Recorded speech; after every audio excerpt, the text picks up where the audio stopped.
네, 여러분, 실리콘투하고 프롬바이오의 수요 예측 결과 많이들 기다리셨을 텐데 공개가 됐고요. 제가 또 얼른 준비해 보기는 했습니다. 바이오 플러스부터 실리콘투, 프롬바이오, S&D까지 다 한번 비교해서 볼 텐데요. 어찌된 게 결정이 더 어려워졌네요. 별로인 것들 사이에서 그나마 최선을 골라야 하는 상황이 된 것 같아요. 바로 한번 수요 예측 결과 살펴보시죠. 실리콘2부터 보겠습니다. 그나마 조금 나은 결과를 보여주기는 했거든요.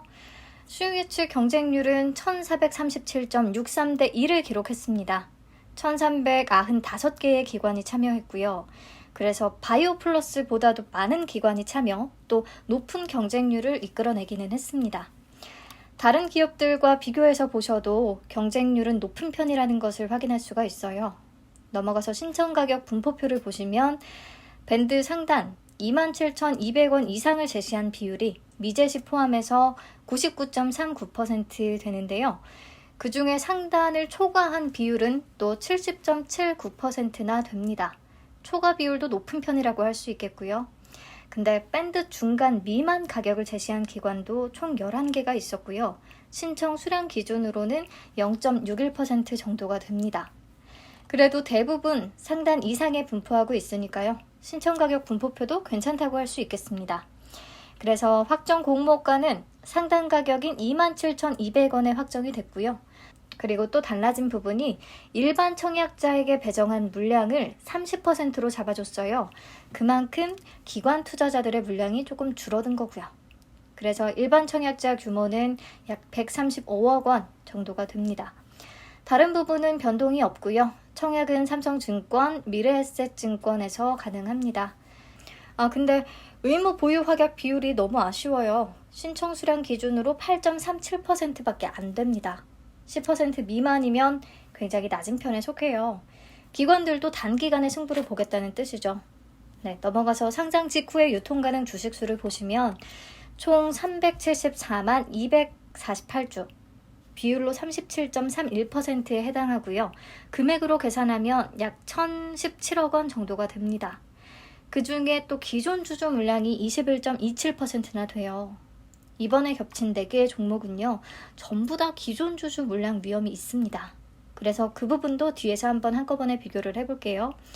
자, 우선 실리콘2의 수요 예측 결과를 여기까지 정리를 하면 경쟁률은 높은 편에 속했고요. 신청가격 분포표도 나쁘지 않았습니다.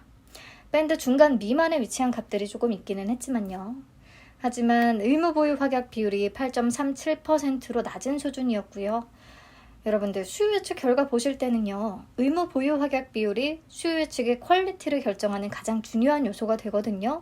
이게 높을수록 좋습니다. 왜냐하면 기관들이 일정 기간 해당 주식을 팔지 않겠다고 약속을 하면서까지 이 회사의 주식을 배정받기 위해 수요 예측에 참여했다는 뜻이 되거든요. 잘 참고하시고요. 상장일 유통 가능 물량은 37.31%, 기존 주주 물량이 21.27%나 된다는 거 체크하시면 되겠습니다. 자, 넘어가서 실리콘2는 일반 청약자의 배정 물량이 30%로 정해졌기 때문에 청약 한도와 배정 물량이 늘어났거든요. 청약 한도부터 보시면 삼성증권 50% 등급 기준으로 7,000주까지 청약이 가능합니다. 미래에셋은 200% 기준 18,000주까지 청약이 가능하고요. 수수료는 둘 다 2,000원씩 환불 시에 징수합니다. 네, 배정 물량은 총 49만 6,200주로 늘어났고 균등 배정 물량 증권사별로 한번 확인해 주세요. 근데 워낙에 전체 물량이 많지 않아서요. 균등으로 넉넉히 받지는 못할 것 같네요. 미래에셋은 아마 추첨 영역으로 넘어갈 확률이 높고요. 균등은요. 네, 우선 여기까지 보고요. 프롬바이오 결과 넘어가서 보도록 할게요. 프롬바이오가 환매 청구권이 있어서 수요 예측 결과가 좋다면 조금 성과가 괜찮을 수 있겠다 싶었는데요. 완전히 기관들이 재를 팍 뿌려버렸네요. 우리한테 막 도망가라고 엄청 신호를 주고 있는 것 같아요. 경쟁률이 85.71대 1이에요. 100이 안 되는 거거든요. 올해 진행된 IPO들 중에서 최저치를 기록한 겁니다. 참여한 기관도 304개밖에 안 되고요. 그냥 우리도 기관 따라서 쿨하게 버리면 되겠죠? 신청가격 분포표 보시면 예전 방식으로는 기재를 안 해줘서 우선 제 나름대로 구간별로 작성을 했거든요. 그러면 상단을 초과한 비율이 15.91%나 되기는 하는데요. 밴드 하단 미만 비율이 훨씬 높습니다. 56.03%. 저는 S&D가 최악일 줄 알았는데 뭔가 비등비등한 결과가 나온 것 같아요. 자, 그래서 프롬바이오는 총 공모 주식 수도 줄였어요. 원래 300만 주였는데 240만 주로 줄였고요. 상장 예정 주식 수도 당연히 같이 감소했고요. 그리고 공모가 밴드는 21,500원에서 24,500원을 제시했었는데 확정 공모가는 18,000원으로 결정이 됐습니다. 하단보다 3,500원 저렴한 가격이죠. 네, 일반 청약자 물량은 25%인 60만 주로 우선 고정을 했고요. 나머지 일정에는 변화가 없습니다.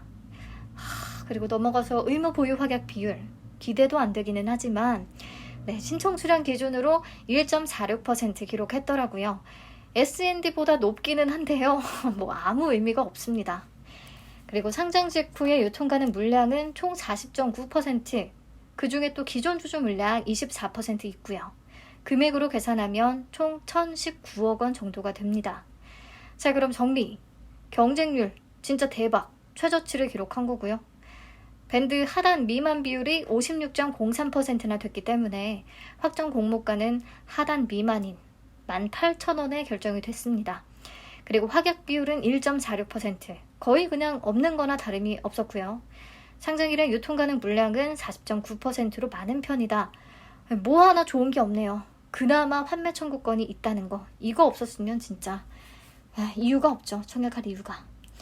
우리가 계속 HPO하고 비교하면서 걱정을 했었는데요. 어찌된 게 HPO보다도 못한 결과가 나온 거예요. 굳이 공모에 참여할 이유가 전혀 없죠. 그럼에도 환매 청구권 메리트를 노려보겠다는 분들은 그냥 균등만 참여해보시라고 말씀을 드리고 싶네요. 네, 프롬바이오도 청약 한도하고 배정 물량 변경이 됐으니까 화면 통해서 한번 체크해 주시고요. 그럼 4가지 종목의 수요 예측 결과를 한번 표 하나로 정리해서 비교해 보도록 하겠습니다. 저는 프롬바이오 S&D는 적어두기는 했는데요. 그냥 없다고 칠게요. 이런 종목 저 같으면 참여 안 합니다. 네, 바이오플러스 대 실리콘2, 이 두 개의 작은 배분을 어떻게 하느냐가 문제일 것 같은데요. 우선 수요 예측 경쟁률은 실리콘2가 조금 더 높고요. 신청 가격 분포표는 바이오플러스가 훨씬 좋기는 합니다. 왜냐면 바이오플러스는요, 중간이나 하단 쪽에 위치한 분포가 전혀 없었고요. 또 밴드 상단이 31,500원이었는데 심지어 35,000원 이상을 제시한 비율이 77%가 넘었어요. 그만큼 기관들이 주당 가격을 조금 높게 평가하고 있다고 볼 수 있겠죠. 그럼에도 불구하고 밴드 상단을 초과하지 않고 공모가를 딱 상단 가격에 확정한 것도 좋았고요. 네, 다음 의무 보유 확약 비율은요. 바이오플러스는 7.81%, 실리콘2는 8.37%. 실리콘2가 아주 약간 더 높기는 한데 키움증권에서 진행되는 바이오플러스는요. 이미 최종 확약 비율이 공개가 됐죠. 확정이 됐죠. 43.53%로 굉장히 높게 잡아줬어요. 실리콘2는 삼성증권이 과연 얼마나 확약 비율을 높게 잡아줄지 이 부분에 대해서 불확실성이 존재하기는 합니다. 다음 유통가능 비율을 보면 바이오플러스는 53.28%고 실리콘2는 37.31%거든요. 특히 기존 주주 비율이 바이오플러스는 43.53%, 너무 높아요. 아마 상장일에 다 매도하려고 달려들지 않을까 싶고요. 또 높아진 확약 비율을 적용하더라도 기존 주주의 비율이 워낙에 높아서 전체 유통가능 비율이 크게 줄어들지 않습니다. 50.05%나 돼요. 이 부분은 실리콘2가 차라리 조금 더 나은 것 같고요. 그리고 유통가능 금액도 실리콘2가 반 이상 좀 낮은 상황이고요. 장외 시세는요. 바이오플러스는 51,250원에 거래가 됐고 있기는 한데 실리콘2는 매도 호가와 매수 호가의 차이가 커서 실제로 거래가 성사되지는 않는 것 같아요. 매도 호가는 최저 39,000원에서 55,000원까지 제시되어 있는데 매수 호가는 또 30,000원, 35,000원 이렇습니다. 장외 가격이 적정 주가를 뜻하지 않기 때문에 큰 의미를 두지는 않는데요. 그래도 참고하시라고 적어뒀습니다. 아무튼 보시면 아시겠지만 두 종목의 우열을 가리는 게 정말 쉽지 않아요. 여기서부터는 그냥 제 개인적인 의견이니까 참고만 하세요. 저는 그래도 수요 예측 때 의무 보유 확약 비율이 실리콘2가 바이오플러스 대비 조금이나마 더 높았고 또 유통 가능 금액이 실리콘2가 2분의 1 수준으로 낮기 때문에 실리콘2에 비례 청약을 할 것 같아요. 나머지 조건들은 뭐 비슷비슷하니까요. 사업 내용도 우선 필러 자체보다는 K뷰티, 이 한국 화장품 이커머스 플랫폼 쪽에 조금 더 점수를 주고 싶고요.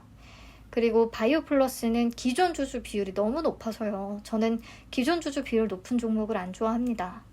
그리고 그냥 이건 단순한 건데요. 절대적인 공모가 자체도 실리콘2가 조금 더 싸니까요. 그냥 저는 실리콘2에 조금 더 비중을 줄 것 같아요. 여러분들도 계속 고민이 되신다면 그냥 작은 비중을 뭐 50대 50 하셔도 되고요. 청약 당일의 경쟁률을 보면서 조금이라도 더 받을 수 있는 쪽에 비중을 많이 두셔도 되고요. 프롬바이오는요. 판매 청구권이 있고 공모가도 우선 하향 조정되기는 했으니까 야수의 심장을 가지고 도전을 해보려고 하는 분들 분명히 계실 것 같거든요.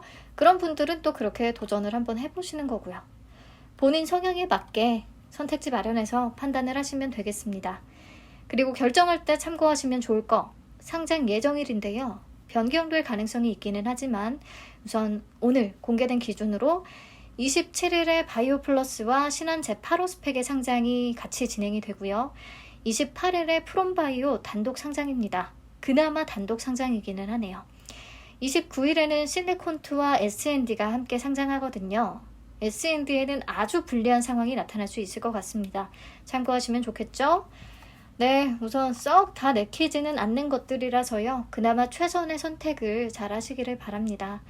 괜히 또 저 따라서 실리콘2 청약을 했다가 성과가 별로라 실망하지 마시고요. 여러분들 자료 토대로 본인 판단에 따라서 잘 선택하시길 바래요. 네, 오늘 영상은 여기서 마무리하겠습니다. 수요 예측 결과를 보니까 괜히 제 기운이 다 빠지네요. 이번 주는 그냥 조금 편안한 마음으로 청약 임하시면 되겠고요. 추석 연휴까지 푹 쉬시면 되겠습니다. 네, 시청해주셔서 감사합니다.